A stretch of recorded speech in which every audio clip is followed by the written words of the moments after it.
Welcome back to the Dragon's Den. I'm your host SinDragonLord, and this is week 1 between Togekiss and the Simiwinni Sears.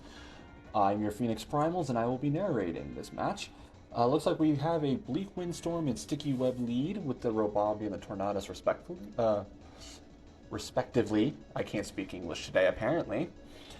And we got dueling Tailwinds. You don't really see that all too often in singles, but yeah, I guess we're doing Tailwind. So now we got the Sticky Web, and we got Tailwind. We got lots of speed control going on here. And now we got the Stun Sport on top of that. Oh my god, 75% of this Rabombi's move pool is just speed control. I guess we've got the need for speed tonight, ladies and gentlemen.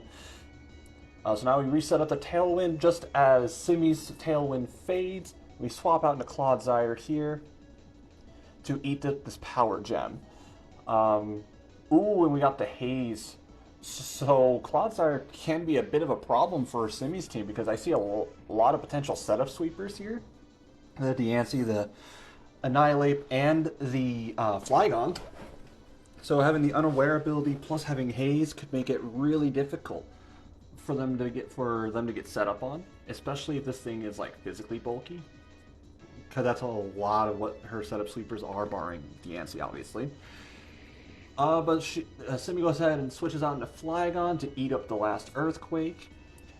And now Simi's able to take out the Clodsire with the dual Wing Beat and take a little bit of chip damage from that Rocky Helmet. So now we switch into Mimikyu. Decent switch in for this. We go the Terra Electric just so that way we can not be super or not weak to the Play Rough. And we actually see a Citrus Berry on it too, which is interesting. You don't really see that all too often on Flygons.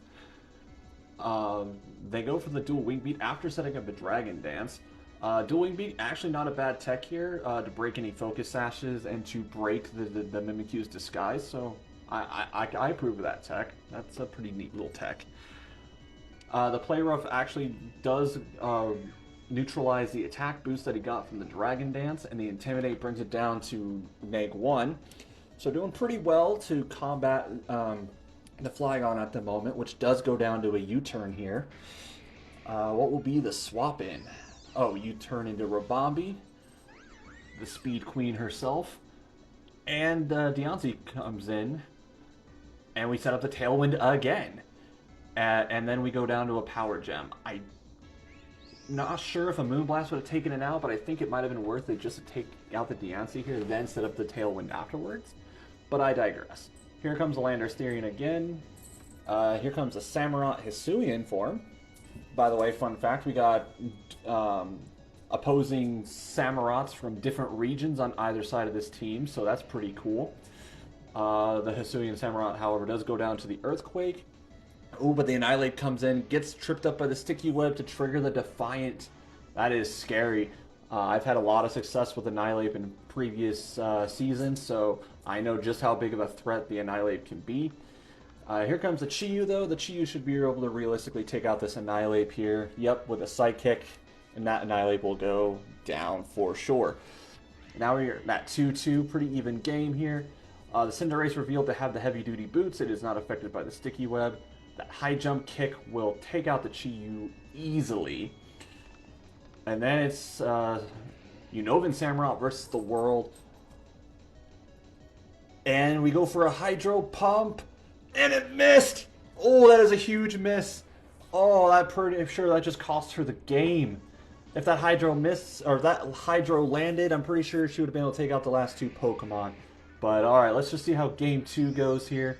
Rabombi versus Flygon. Flygon goes immediately for the Terra Electric, and we set up the Sticky Web as they go for Dragon Dance. We set up a Tailwind again. Then we set up another Dragon Dance once again, really hyper fixating on our speed here. Ooh, she goes for the Stun Spore on Electric type. Ooh, that's kind of a blunder there, not gonna lie. She goes for the Moonblast, does just under half. And the dual Wing Beat will be able to take it out because it'll break through Sash and take it down. So Rabombi not doing as much this game. The Stun Spore on the Electric type, obviously not the best, but I'll give her a little bit of slack. It's not as obvious and as obnoxious as far as like the Terra animations as it is on Switch, so maybe I'll give her just a little bit of slack for that one. We'll set up another Dragon Dance as they go for a Toxic to try to whittle down this Flygon. And then the Flygon will eat its Citrus Berry, so I have to imagine there is some bulk investment in this Flygon as well, I would imagine, with the Citrus Berry and all. In comes Chi-Yu. Will the Chi-Yu be able to take out the Flygon? Oh, we go for a double switch into the Landorus to neutralize the attack boost and take the Earthquake. That's a next level play right there. Get the Intimidate and take the Earthquake nicely. We switch into Mimikyu to eat the dual Wing Beat, which will do about 30%-ish after the disguise is broken. And then we'll switch right back to Landorus 3 and to once again eat the Earthquake and bring down the Flygon to -1 as the Toxic takes it out. So pretty decent exchange there on Tokyo's side to deal with that Flygon effectively. The Flygon is a huge Terra threat in this league right now. Basically anything that has Levitate and is able to Terra is pretty good. Now we got Samurott on Samurott action, which is what I was talking about earlier. The Terra Grass is revealed, and the Terra Blast, Grass-type Terra Blast is enough to take out the Hisuian Samurott. So pretty good there. We switch back into Mimikyu, I think predicting the high jump kick, but he ends up going for Pyro Ball instead. So the Mimikyu does in fact go down here. Landorus comes back, getting off that Intimidate, which has been a great asset for her this match. Unfortunately, Simi taking a page out of her book, predicting the Earthquake and going into Tornadus Incarnate. Bleak Windstorm able to take it down to 15%. We get up Rocks and the knockoff, and it's revealed that the Landorus had the Yache Berry, which is a pretty good item for it.